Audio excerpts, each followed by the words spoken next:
ဟုတ်ပြီနော်သီလတော့မယူတော့ဘူးနော်နာယူဝက်လောက်မြတ်စွာဘုရားဟောကြားတော်မူတဲ့တရားစကားတော်တို့ကိုနာယူကျင့်ကြံကြရအောင်နော်အဲ့တော့ဦးဇင်းတို့ဘေးသပေါင်းတော်ကောင်းတို့ကိုဗာပြောခြင်းတော့ဆိုတော့အင်္ဂုတ္တရနိကေစတုကနိပတ်ပါဠိတော်မှာလာရှိတဲ့ပရိယေတနာသုတ်တံလို့တန်ခါယနာတင်မထေရမြတ်ကြီးများခေါင်းစဉ်ပေးပြီးတော့မှတ်တမ်းတင်ခဲ့တဲ့သုတ်တံတရားဒေသနာတစ်ပုဒ်ရှိတယ်ပရိယေတနာဆိုတာရှာမိခြင်းရှာဖွေခြင်းလို့အဓိပ္ပာယ်ရတယ်ဒီသုတ်တံလေးကိုဘာလို့ဟောကျင်တာတော့ဆိုတော့သောတော်ကဒီရိတ်တာတွေကိုဥစဉ်လျှောက်ပြီးတော့ကြည်ရဲနဲ့တောတဲ့တောင်ထဲမှာတိတ်တိတ်ဆိတ်ဆိတ်လူတွေအလုတ်လုံနေကြတယ်ပေါ့လှုပ်လှုပ်ရွာရွာနဲ့ဟုတ်လားမြို့ထဲရွာထဲမှာလဲလှုပ်လှုပ်ရွာရွာနဲ့အလုတ်လုံနေကြတာပဲမဟုတ်လားအလုတ်ကတော့လုံနေကြတာပဲကောင်းတယ်မကောင်းဘူးဆိုတာကိုပြောတာမဟုတ်ဘူးเนาะအလုတ်ကတော့ဘာတော့လုံနေကြတာပဲအလုတ်ဆိုတာကာယကံဝစီကံမနောကံသုံးမျိုးမရှိဘူးလားရှိတယ်ဒါဥစဉ်တို့ဆိုခုနသွားလာနေတယ်သွားရင်လာရင်နဲ့လည်းပြောဆိုနေတယ်ပြောရင်ဆိုရင်နဲ့လည်းတွေးကြံနေတယ်ကာယကံရောဝစီကံရောမနောကံရောလုံနေတာပဲမဟုတ်လားဘာလို့တရားတွေလုံနေကြတော့ဆိုတော့ကိုလိုချင်တာလေးတစ်ခုကိုလိုက်ပြီးတော့ရှားနေတဲ့သဘောရှိတယ်လို့ဥစဉ်စိတ်ထဲမှာစဉ်းစားမိတယ်ဟုတ်လားဆိုကြပါစို့ဒီထဲမှာဒါရန်ကုန်ကလူတွေမန္တလေးကလူတွေပါမယ်ကိုအိမ်မှာကိုတာတာငင်ငင်ထိုင်းနေရင်လည်းရတယ်မဟုတ်လားထိုက်တဲ့လောက်တော့ရတယ်မဟုတ်လားမြို့ထဲရွာထဲမှာအလုပ်လုပ်ချင်လည်းရတယ်ခုဘာလို့ဒီနားမှာလူမနီးသူမနီးဟလာတောတောင်တွေကြားထဲမှာလှုပ်လှုပ်ရွာရွာနဲ့ပြောဆိုပြီးတော့စိတ်ထဲမှာတွေးကြံပြီးတော့ဒီနားမှာလာပြီးတော့ဘာလို့လာလှုပ်နေတာတော့အလုပ်ကဒီနားမှာကိုလိုချင်တာလေးများရှိမလားဆိုပြီးတော့လာတာပဲမဟုတ်လားဟုတ်တယ်နော်စဉ်းစားတာနားထောင်စေခြင်းတဲ့တရားကိုဟုတ်လားအဲ့တော့ဘယ်သူပဲဖြစ်ဖြစ်ကောင်းတာလုပ်တဲ့လူပဲဖြစ်ဖြစ်ဆိုးတာလုပ်တဲ့လူပဲဖြစ်ဖြစ်မြို့ထဲရွာထဲမှာလုပ်တဲ့လူပဲဖြစ်ဖြစ်တောထဲတောင်ထဲမှာလုပ်တဲ့လူပဲဖြစ်ဖြစ်အိမ်တွေမှာလုပ်တဲ့လူပဲဖြစ်ဖြစ်ရိပ်သာတွေအကြောင်းတွေမှာလုပ်တဲ့လူပဲဖြစ်ဖြစ်သိကြတာကတော့သူတို့လိုချင်တာကိုသူတို့ရှားနေကြတာလို့စိတ်ထဲမှာအဲ့လိုလေးစဉ်းစားပြီးတော့ရှာဖွေခြင်းနဲ့ပတ်သက်ပြီးတော့မြတ်စွာဘုရားဟောထားတဲ့ဒီပရိယေတနာသုတ်တံဆိုတာလေးခေါင်းထဲမှာပြောခြင်းစိတ်ပေါက်လာဟုတ်လားရှားနေကြတာပဲကိုနီးကိုဟန်နဲ့ရှားနေကြတာပဲဟုတ်ရဲ့လားရှားတဲ့နေရာမှာလည်းပဲရှားပုံရှားနီးခြင်းတော့မတူဘူးပေါ့တချို့ကမြို့ထဲရွာထဲမှာရှားမယ်တချို့ကအကြောင်းတွေကံတွေမှာရှားမယ်တချို့ကအပေါင်းနဲ့အသင်းနဲ့အုပ်စုဖွဲ့ပြီးတော့ရှားမယ်တချို့ကတကိုယ်ဒီရှားမယ်ဟုတ်လားအဲ့ဒီရှားတဲ့နေရာမှာကိုလိုချင်တာကိုကိုရှားတာဒီနေရာမှာကိုလိုချင်တယ်ဆိုတာကလည်းပဲကိုဘာကိုလိုချင်တာလဲဆိုတော့ကိုစိတ်ထဲမှာတန်ဖိုးရှိတယ်ထင်တဲ့ဟာကိုစိတ်ထဲမှာကောင်းတယ်လို့ထင်တဲ့ဟာကိုလိုက်ပြီးတော့ရှားတာပဲတဲ့ပြောရရင်တော့ဒါလေးရရင်တော့ငါတော်တော်ကောင်းသွားမယ်လို့ထင်တာမျိုးကိုလိုက်ပြီးတော့ရှားတာပါပဲငွေကြေးရခြင်းတဲ့ပုဂ္ဂိုလ်ကငွေကြေးနဲ့ပြည့်စုံရင်ကောင်းမယ်လို့ထင်တယ်ငွေကြေးကိုတန်ဖိုးထားတယ်အဲ့ဒီတော့ငွေကြေးရတဲ့ရာကြောင်းပြောချင်ရင်လည်းပြောစရာကြုံလာရင်ပြောမယ်လှုပ်စရာကြုံလာရင်လှုပ်မယ်ဒီငွေကြေးရတဲ့ရာအကြောင်းကိစ္စနဲ့ပတ်သက်ပြီးတော့တွေးမယ်ကြံမယ်ဒါကံသုံးပါးနဲ့သူလည်းပဲငွေကြေးကိုမရှာဘူးလားရှားတယ်နာမည်ကျော်ကြားမှုကိုလိုချင်တဲ့ပုဂ္ဂိုလ်ကလည်းဒါကာယကံဝစီကံမနောကံအသုံးချပြီးတော့သူလည်းပဲလှုပ်ပြီးတော့မလုပ်မှာတော့ရှားမှာပဲခုတရားဓမ္မတို့ဦးဇင်းတို့ကြတော့အဲ့ဒါတွေကတရားအချမ်းသာလောက်တရားအရသာလောက်မကောင်းဘူးတဲ့ကိုလည်းပဲထိုက်တဲ့လောက်တရားဓမ္မတို့လည်းပဲတရားချမ်းသာကိုကိုတိုင်းတာလေးနဲ့ကိုခံစားဖို့ထားတော့တရားဆိုတာတော်တော်အေးချမ်းတာပဲတကယ်စင်စစ်တရားချမ်းသာကိုထိထိရောက်ရောက်ရအောင်လုပ်နိုင်မှတကယ်သက်သာရာကိုရမှာကျန်တဲ့နည်းအားဖြင့်တော့တကယ်သက်သာရာကိုမရနိုင်ဘူးပူစရာကြုံရင်ပူရအောင်မှာပဲငိုစရာကြုံရင်ငိုရအောင်မှာပဲစဉ်းစားစိုးရင်စရာကြုံရင်စိုးရင်ရအောင်မှာပဲနောက်ဆုံးတစ်နေ့ဒီကနေ့မှခွဲရခွာရတော့မဲ့အခါမှာငါအရှင်ပြေဖို့မလွယ်သေးဘူးတန်တရားရေးဆိုတာတွေရှိသေးတယ်အစရှိသဖြင့်ကိုယ်အတွေ့ထဲမှာတရားချမ်းသာကိုတကယ်ရမှဘဝမှာတကယ်ချမ်းသာမှာပါလားလို့ထိုက်တဲ့အသည့်မရှိဘူးလားရှိတယ်ရှိတော့တရားချမ်းသာသည်သာလျှင်ကြံတော့ကိုငကိုတုံးကလိုချင်ခဲ့တဲ့အခုလည်းပဲလိုတော့လိုချင်နေတော့မှာပဲလေမกินသေးဘူးပေါ့ပုထုဇဉ်တွေဆိုတော့ဟုတ်လားအဲ့ဒါလိုလောကီစည်းစိမ်ဥစ္စာပကာသနာအစရှိတာတွေဟာတရားချမ်းသာလောက်ကောင်းတာမဟုတ်ဘူးလို့ကိုယ်စိတ်ထဲကတရားချမ်းသာကိုတန်ဖိုးထားတော့တရားချမ်းသာကိုရအောင်ရှာတာပေါ့တကယ်တမ်းကတော့တရားရှာတယ်ဆိုတာအင်မတန်တန်ဖိုးကြီးတဲ့ဗမာစကားပုံရှိတယ်တရားရှာဘယ်မှာတွေ့လို့ပြောထားတော့ခန္ဓာကိုယ်မှာရှာရတာเนาะတရားဆိုတာဒါနဲ့ရင် ဘာလို့ဒီတော်တဲ့တောင်နဲ့တိတ်ဆိတ်တဲ့နေရာကိုလာရတာတော့ဆိုတော့ဒီတိတ်ဆိတ်မှုဟာတရားရှာဖွေခြင်းအလုပ်ကိုအများကြီးအထောက်အကူပြုတယ်ဒါကဘလို့မှမငင်းနိုင်ဘူးဟုတ်တယ်မဟုတ်လား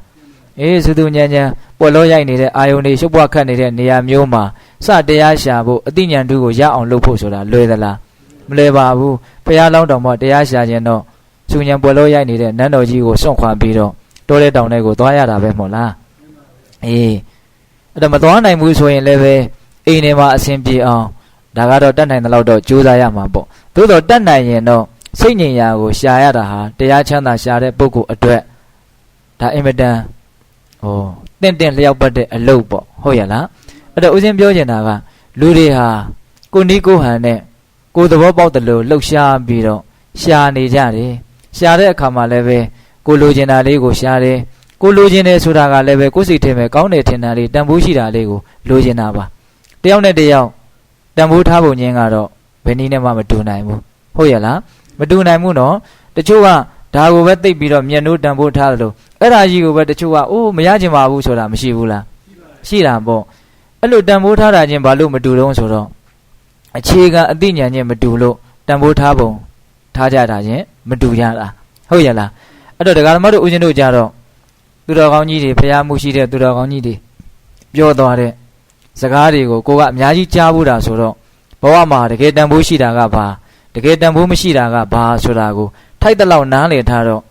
တန်ဖိုးရှိတဲ့အရာလေးတွေကိုကိုကလိုက်ပြီးတော့ရှာမိရနေတာပေါ့ဒါအခုအခြေအနေပါပဲဟုတ်ရလားအေးအဲ့ဒါလို့ဦးဇင်ကခုနတုန်းကလှုပ်လှုပ်ရှားရှားသွားရင်လာရင်ပြောရင်ဆိုရင်နဲ့ဒီလောက်တိတ်ဆိတ်တဲ့နေရာဒီလောက်လူတွေနဲ့ဝေးတဲ့နေရာမယ်လူတစုကလာပြီးတော့လှုပ်လှုပ်ရှားရှားနဲ့ဒါလည်းရှာဖွေခြင်းတစ်မျိုးပါပဲလို့အဲ့ဒါလို့စဉ်းစားမိတာဟုတ်လားအဲ့ဒီနေရာမှာရှာကြပုံနဲ့ပတ်သက်ပြီးတော့မြတ်စွာဘုရားပရိယေတနာဆိုပြီးတော့ရှာဖွေခြင်းဆိုတဲ့ဝေါဟာရနဲ့ကိုတိတိကျကျဟောထားတယ်ဟုတ်လား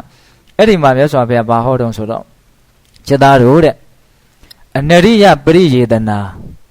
မမြတ်သောရှာမိခြင်းမမြတ်သောရှာဖွေခြင်းအနရိယတဲ့နအရိယအရိယဆိုတာတန်ရှင်းတယ်ဖြူစင်တယ်မြင့်မြတ်တယ်ပေါ့နဆိုတာမပါဘူးမရှိဘူးပေါ့အဲ့တော့အနရိယဆိုတာမမြင့်မြတ်ဘူးမတန်ရှင်းဘူးမစင်ကြယ်ဘူးမမြင့်မြတ်သောလူသားတို့ရဲ့ရှာဖွေခြင်းပေါ့အဲ့ဒါ၄မျိုးရှိတယ်တဲ့မမြတ်သောရှာမိခြင်းမမြတ်သောရှာဖွေခြင်းဘယ်နှမျိုးရှိတယ်၄မျိုးရှိတယ်တဲ့အဲ့ဒါဘာတွေတုံးဆိုတော့အတ္တနာဇရာဓမ္မောမိမိမိကိုယ်တိုင်ကအိုခြင်းသဘောတရားရှိပါလေနဲ့ဇရာဓမ္မံယေဝအိုခြင်းသဘောတရားရှိတဲ့တရားတွေကိုသာလျင်ပရိယေတတိရှာမိပြီးတော့နေကြတယ်တဲ့ဒါပထမရှာမိခြင်းကိုယ်တိုင်ကအိုမင်းဆွေးမြေ့ခြင်းသဘောရှိပါလှဲ့ခင်နဲ့အိုမင်းဆွေးမြေ့တတ်တဲ့သဘောရှိတဲ့အရာတွေကိုပဲထပ်ပြီးတော့ရှာနေပြန်နေတဲ့အဲ့ဒါမမြတ်သောရှာမိခြင်းပဲတဲ့ခုဆိုကြပါစို့ဒကာမတို့ဦးဇင်းတို့ဘဝဒီခန္ဓာတဖြည်းဖြည်းနဲ့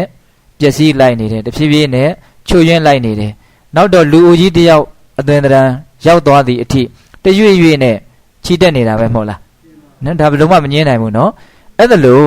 ကိုယ်တိုင်ကအိုမင်းဆွေးမြေ့ခြင်းဟောင်းနှွမ်းခြင်းသဘောရှိပါလဲခင်နဲ့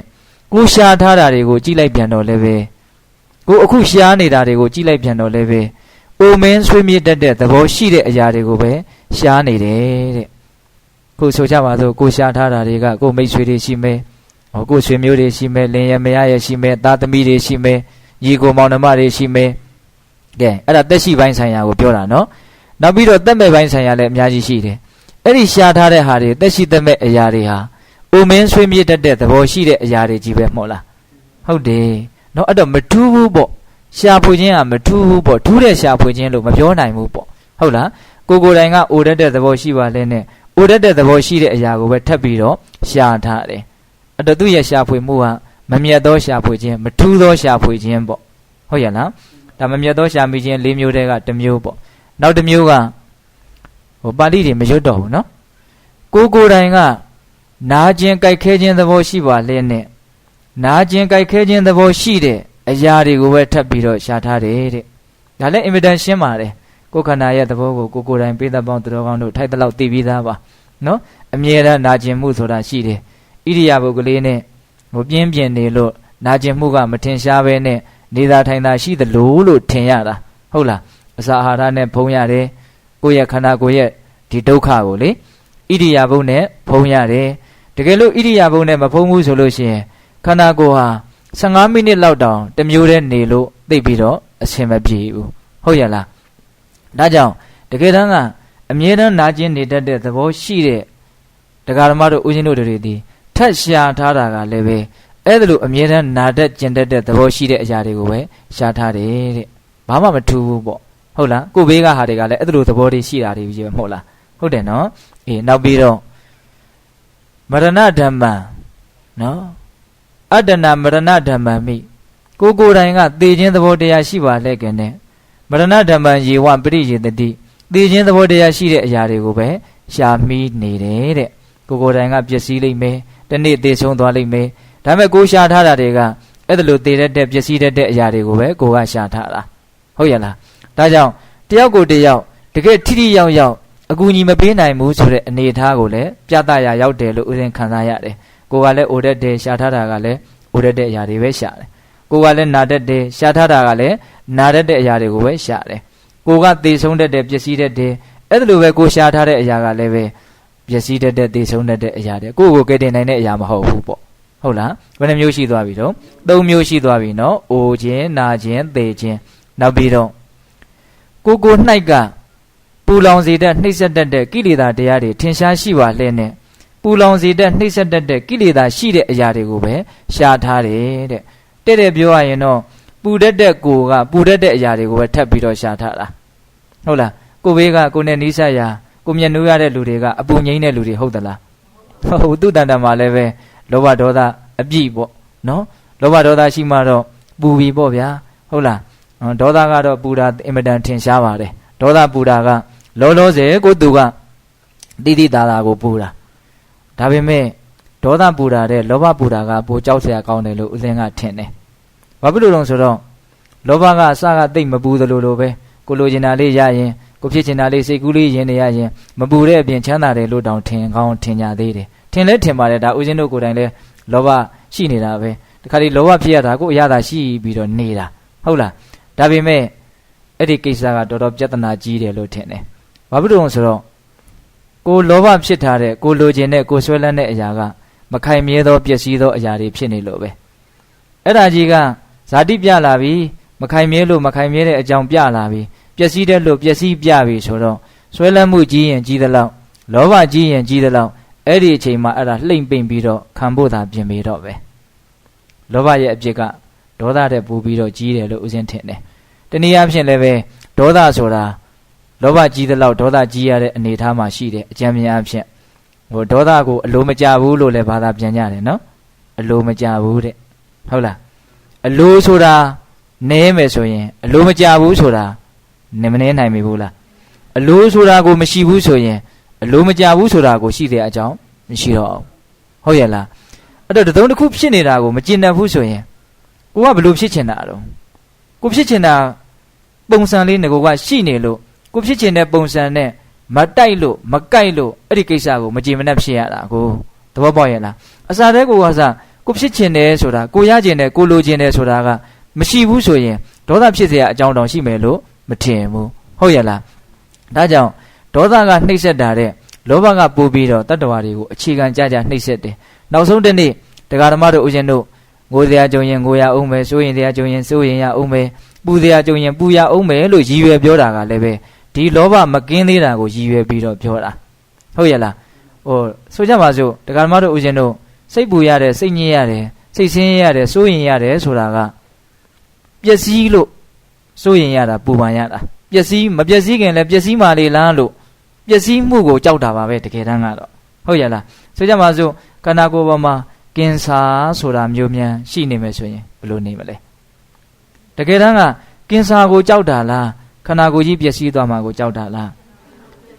ကင်ဆာဖြစ်လို့မသေးဘူးတဲ့အခုဆေးပေါ်နေပြီတဲ့ဆိုရင်ကင်ဆာကိုတိတ်ကြောက်မှာမဟုတ်ဟုတ်ရဲ့လားစဉ်းစားကြည့်နော်တကယ်တမ်းကနားရဲကျင်တယ်ဆိုတာကိုလည်းလူတွေကကြောက်ပါတယ်မကြောက်ဘူးမဟုတ်ဘူးသို့တော့ပျက်စီးမှာကိုပိုကြောက်တယ်နာတာကိုအောင့်ခံနိုင်တယ်မင်းမသေးဘူးနော်စိတ်ချနာတော့နာမယ်မသေးဘူးဆိုရင်တော်တော်သက်သာရမယ်မင်းမနာတော့မနောက်ဒါမှသေလိမ့်မယ်ဆိုရင်ကတော့တော်တော်ကြောက်လိမ့်မယ်အဲ့တော့ပျက်စီးမှုကိုလူတွေကကြောက်တာပျက်စီးမှုကိုပူတာပျက်စီးမှလေလားလို့ပူတာဟုတ်လားအဲ့တော့စဉ်းစားကြည့် မပျက်စီးခြင်းမူပျက်စီးမှကြောက်တယ်ဆိုတာဘာတုံးဆိုတော့လောဘကိုသွားတွေ့ရတယ်ဟုတ်ရဲ့လားအဲ့တော့ပျက်စီးမှစိုးတယ်ဆိုတာကဒီပျက်စီးတဲ့ကိစ္စကြီးကမပျက်စီးအောင်ဘယ်သူမှလုပ်လို့မရဘူးကုစားလို့မရဘူးဘုရားလည်းမတတ်နိုင်ဘူးအဲ့တော့မြတ်စွာဘုရားကဆိုကြပါစို့ဦးဇင်းတို့လက်တွေ့လေးပြောမယ်ဗျာစိတ်ပူလာတယ်ပျက်စီးလို့စိတ်ပူတယ်ဒါအဖြေမမှန်ဘူးပျက်စီးလို့စိတ်ပူတယ်ဆိုရင်တော့ဘုရားရဟန္တာတွေလည်းပူရမယ်သူတို့လည်းပျက်စီးတာပဲလေဟုတ်လားတကယ်လို့ပျက်စီးလို့စိတ်ပူတယ်စိတ်ပူခြင်းဒီပျက်စီးခြင်းကြောင့်တစ်ခုတည်းကြောင့်ဖြစ်တယ်ဆိုရင်စိတ်ပူခြင်းကိုကုစားတဲ့အနည်းမရှိတော့ဘူးဟုတ်ဆိုမပျက်စီးတဲ့အရာမှရှိမှမရှိပဲနဲ့အဲ့တော့သေချာပေါက်ပူရတော့မယ့်အနေထားမှရှိတယ်အမှန်ကပျက်စီးလို့စိတ်ပူတာထက်ဒါကနည်းနည်းလေးရှော့ပြောတာနော်တကယ်တမ်းကအဲ့ဒီပျက်စီးမဲ့အရာကြီးကိုလိုချင်မိလို့ဆွဲလန်းမိလို့စိတ်ပူရတာဟုတ်လားတကယ်လို့ပျက်စီးမဲ့အရာကြီးကိုကိုကမလိုချင်ဘူးမမက်မောဘူးမဆွဲလန်းဘူးမသိမ့်ပိုက်ဘူးဆိုလို့ရှိရင်သူပျက်စီးုံမကလို့ဂျွန်းပြန်နေပဲစီကိုဘာမှစိတ်ပူစရာအကြောင်းမရှိဘူးလေဟုတ်ရဲ့လားအဲ့ဒီအဖြေဒီသာလည်းအဖြေမှပဲလောကမှာစိတ်ပူရတဲ့စိတ်ဆင်းရတယ်ဆိုတာမမောမိလို့ဆွဲလန်းမိလို့တွေ့တာမိလို့သိမ့်ပိုက်မိလို့စိတ်ဆင်းရတာအဲ့ဒါကမှအဖြေမှအဲ့ဒါဆိုရင်ကိုကလှုပ်လို့ရပြီလေမမောလို့စိတ်ပူရတယ်ဆိုရင်မမောနဲ့ပေါ့မမောအောင်လှုပ်လို့ရတယ်မို့လားမမောအောင်လှုပ်လို့ရလို့မို့ဘုရားကလုံနီးဟောခဲ့တာပေါ့ဟုတ်ရဲ့လားသို့တော်တရားဓမ္မတို့ဦးဇင်းတို့တွေကလှုပ်လို့ရတာကိုလှုပ်ဖို့သိပ်ပြီးတော့မကြိုးစားဘူးလှုပ်လို့မရတာကြီးကိုလှုပ်ဖို့အင်မတန်ကြိုးစားတယ်ပျက်စီးမဲ့အရာကြီးကိုမပျက်စီးအောင်တအားကြိုးစားတယ်အဲ့ဒါကြတော့မဲတအားကြိုးစားတယ်နော်ဒါပေမဲ့လို့ရသလားမရဘူးဟုတ်လားအဲ့ဒါအဖြေမဟုတ်နော်ဒါကြောင့်ပိဿပေါင်းသူတော်ကောင်းတို့ပူလောင်စေတဲ့တရားတွေထဲမှာဒေါသဟာအင်မတန်ထင်ရှားပါတယ်သို့တော့လောဘကတော့မထင်ရှားပေမဲ့လို့ဒေါသတဲ့ပုံမှုပြီးတော့ကြောက်เสียကောင်းတယ်ဒါကြောင့်ဦးဇင်းတို့ဒုက္ခတွေဘာကြောင့်ဖြစ်တယ်လဲလို့ဒုက္ခသမုဒယသစ္စာဒုက္ခဖြစ်ခြင်းရဲ့အကြောင်းကိုမြတ်စွာဘုရားကခေါင်ကောက်ပြီးတော့ဟောတော့ဒုက္ခဖြစ်ခြင်းဒီဒေါသကြောင့်လို့ဟောသလားလောဘကြောင့်လို့ဟောသလားလောဘကြောင့်လို့ဟောတာနော်သမုဒယသစ္စာဆိုတာအရာကောက်လိုက်တော့ဘာတော့တဏှာလောဘပေါ့ဟုတ်ရဲ့လားဒါကြောင့်ဒုက္ခအလုံးကိုဖြစ်စေတာဒီဘာဖြစ်နေတော့လောဘဖြစ်နေတယ်အဲ့တော့ဦးဇင်းတို့ပြောချင်တာကကိုရှာထားတဲ့အရာတွေကလောဘဒေါသမောဟအပြည့်ရှိတဲ့အရာတွေကိုကိုရှာထားတာဟုတ်ရဲ့လားကိုယ်တန်တမာရောအဲ့လိုပူတတ်တဲ့လောင်တတ်တဲ့လောဘဒေါသမောဟတွေကအပြည့်မရှိဘူးလားရှိတယ်အဲ့ဒါကြောင့်မို့လို့ဒါမမြတ်သောရှာမိခြင်းမှာတဲ့ကိုလည်းပူတတ်တဲ့သဘောတရားရှိတယ်သူလည်းပူတတ်တဲ့သဘောတရားရှိတယ်အဲ့တော့တတ္တဝါတွေကအပူကိုကြိုက်တဲ့သဘောရှိတယ်တချို့ဆိုရင်မပူရရင်မနေနိုင်တော့အောင်ကိုကြိုက်တယ်သိရလားအေးတဲ့နေရာကိုသိပ်ပြီးတော့မနေခြင်းဘူးဒါကသူများကိုကြည့်ပြီးတော့ပြောတာမဟုတ်ဘူးဒါကိုကြည့်ရင်ကိုစဉ်းစားရင်ထိုက်တဲ့လောက်အဖြေမှန်ရမယ်လို့ထင်တယ်ဟုတ်ရလာ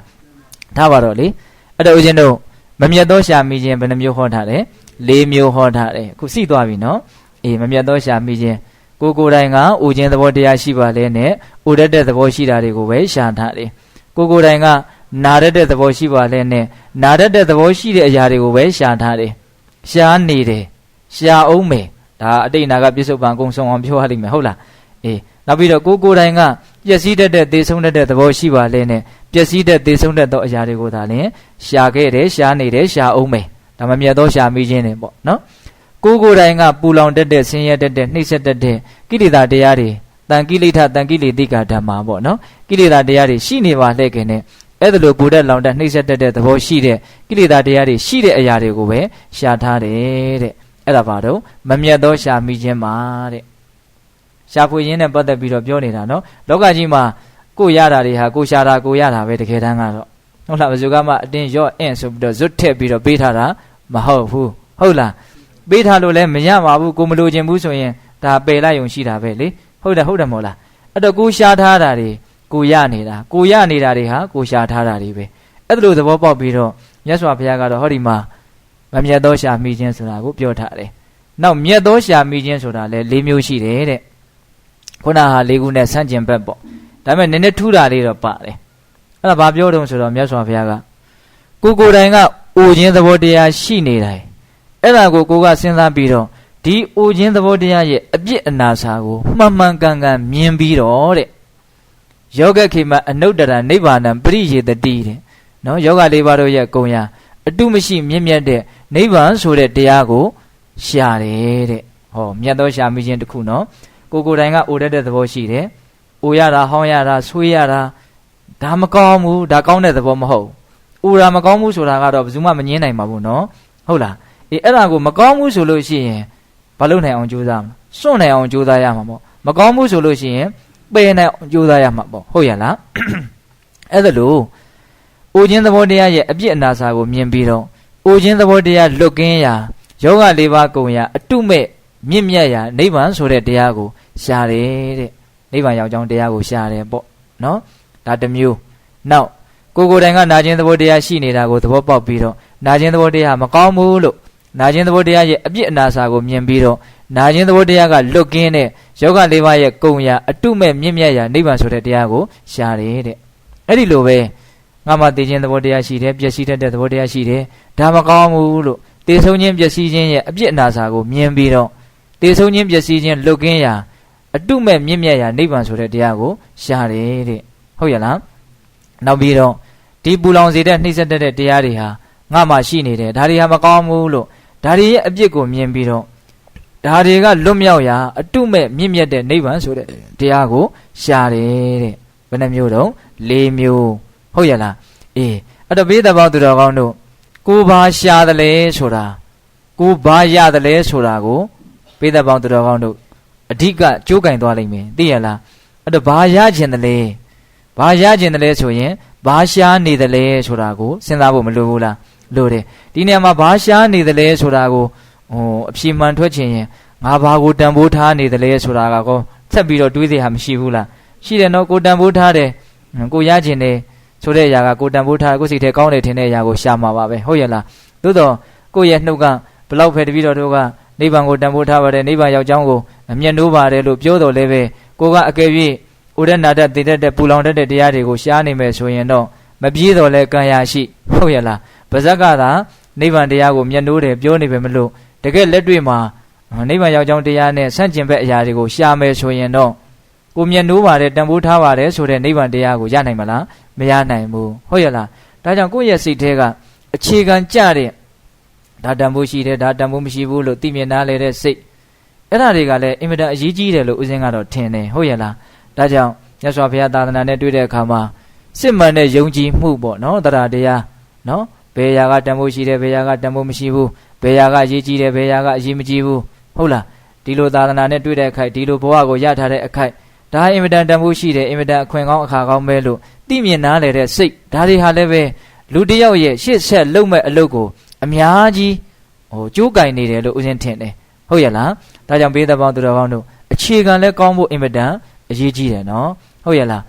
တရားရှာတဲ့နေရာမှာတန်ဝေခဆိုတာအင်မတန်အရေးကြီးတယ်ဟုတ်ရဲ့လားထိတ်လန့်တဲ့ထိတ်လန့်တိုက်တာကိုထိတ်လန့်တဲ့သဘောပါပဲကြောက်တဲ့ကြောက်ထိုက်တာကိုကြောက်တဲ့သဘောပါပဲဒါကဆက်ဆုပ်တဲ့ဆက်ဆုပ်တိုက်တဲ့တရားလို့တကယ်သိလို့တကယ်ဆက်ဆုပ်ရင်ဒီနေရာကနေတကယ်လွတ်အောင်တကယ်လုံးမှာပေါ့ဟုတ်ရဲ့လားဒါကြောင့်တွန်းအားဆိုတာကရှေ့ရောက်သွားခြင်းရှေ့ရောက်သွားစေဖို့အတွက်တွန်းအားဆိုတာအရေးမကြီးဘူးလားအရေးကြီးတယ်ဒါကြောင့်တရားဓမ္မတို့ဦးဇင်းတို့ဒီတရားဓမ္မရေးရာကိစ္စမှာရှေ့ရောက်ခြင်းတယ်ဆိုလို့ရှိရင်တန်ဝေကဆိုတဲ့တွန်းအားကလည်းအင်မတန်အရေးကြီးတာပဲအခုဦးဇင်းတို့ဒီရှာဖွေခြင်း၄မျိုးစီကို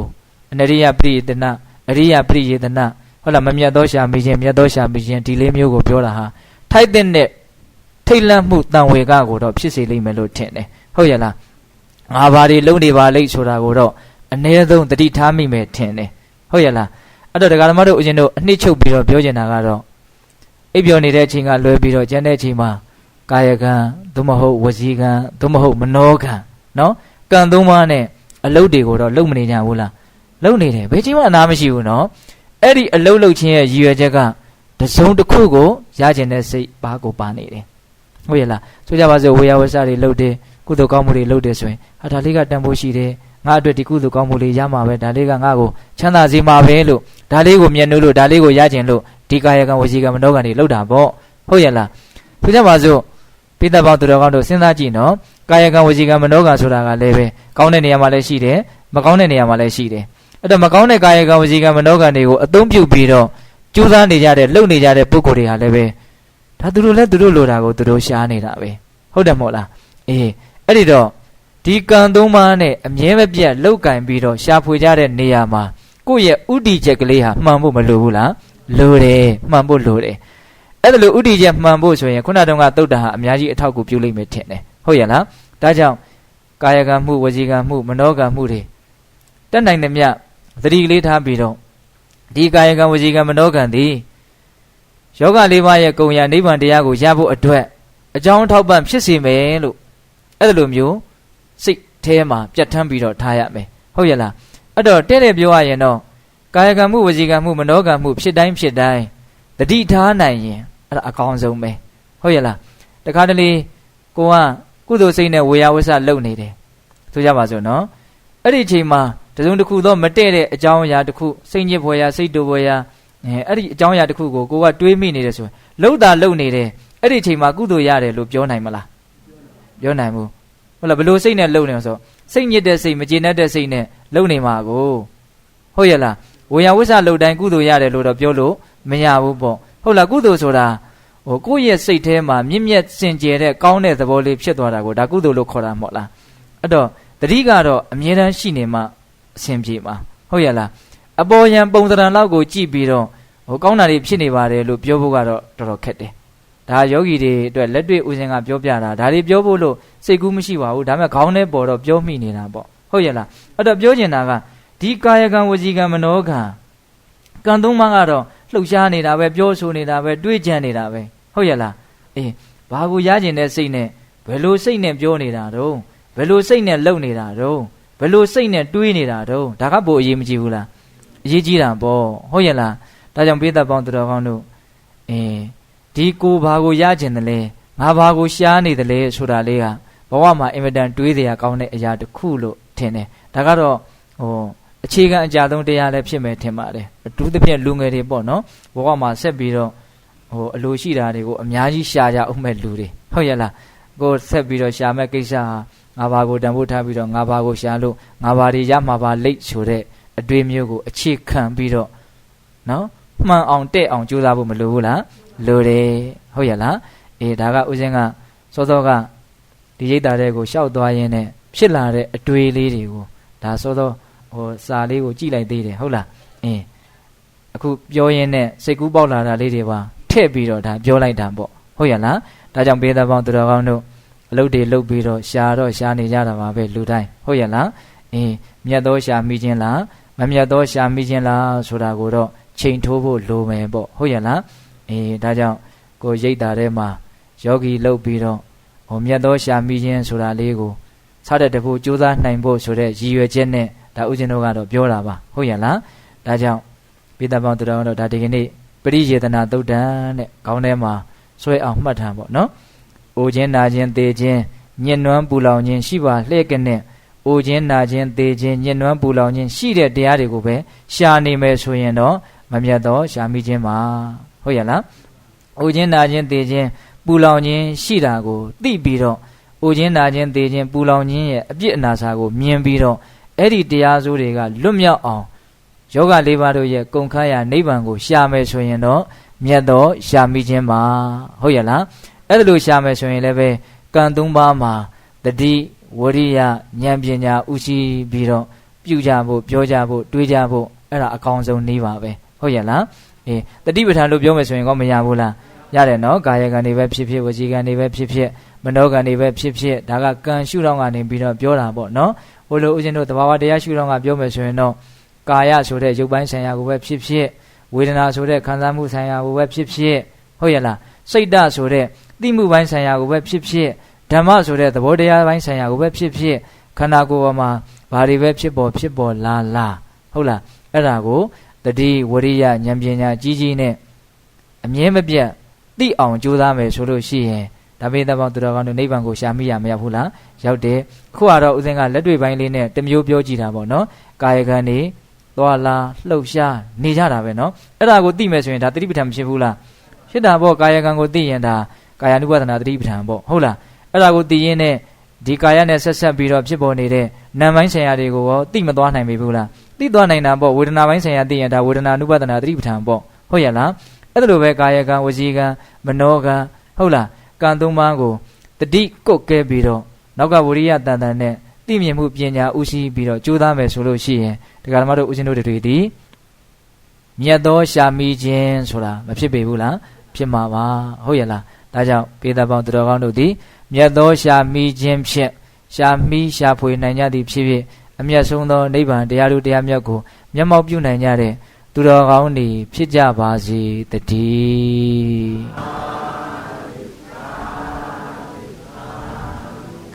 ကဲအလုံးဆုတောင်းကြမယ်အမျှဝေကြမယ်နော်ဦးဇင်းတို့လည်းပဲမန္တလေးသွားအောင်ပါဆိုတော့နော်အလုံးလိုက်ပြီးတော့ဆိုကြမယ်နော်အရှင်ဖေယဘုရားတပည့်တော်တို့သည်ယနေ့ယခုမြတ်စွာဘုရားဟောကြားတော်မူအပ်သောတရားဒေသနာတော်တို့ကိုနာယူကြည်ညိုကြခြင်းပွားများအားထုတ်ကြခြင်းအစရှိသောကုသိုလ်ကောင်းမှုအစွစုတို့ကိုပြုလုပ်ကြပါကုန်၏